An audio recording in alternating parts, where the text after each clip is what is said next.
Hello everybody, bought this 1998 Jeep Cherokee Sport 6-cylinder. Problem was it wouldn't run. It's got a lot of miles on it, 200 and some thousand miles. It wouldn't start.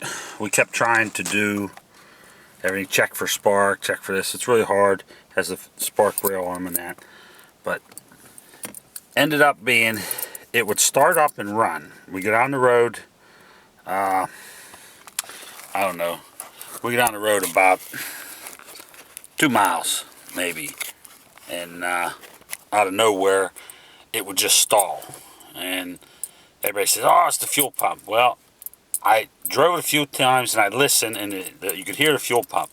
So someone else says, oh, the fuel pump gets hot, doesn't make fuel. Well, I put the pressure regulator on it, gauge, drove it, it stalled. I had it sticking outside of the hood. I still had fuel pressure. So like a dummy, I started changing parts. I put the new coils on it and everything. It wasn't that. Ended up being a crank position sensor, which is right in the back of the transmission.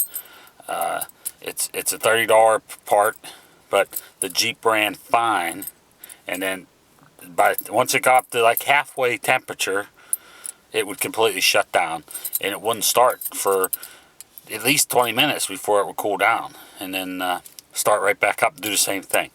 So the more you drove it, the hotter it got, the longer it took to cool down to start again. But the crank position sensor definitely is what's caused it to malfunction, not the fuel pump. Fuel pump's $400. I wasn't just going to put one in a vehicle with 250,000 miles. So if you have a Jeep and you're having some problems with it starting, and then it drives and then it shuts down, it's the crank position sensor. And it's located here in the back of the motor. It's really hard to see, but there's 2 bolts by the bell housing, and they go right inside there. And like I said, it's really hard to see, but what I say to do is buy the new one, and then you'll see what it looks like. And it's right on the driver's side on the bell housing. It's a crank position sensor. It's on the 99s and up. All right. Well, have a good day. Uncle Hoop D out.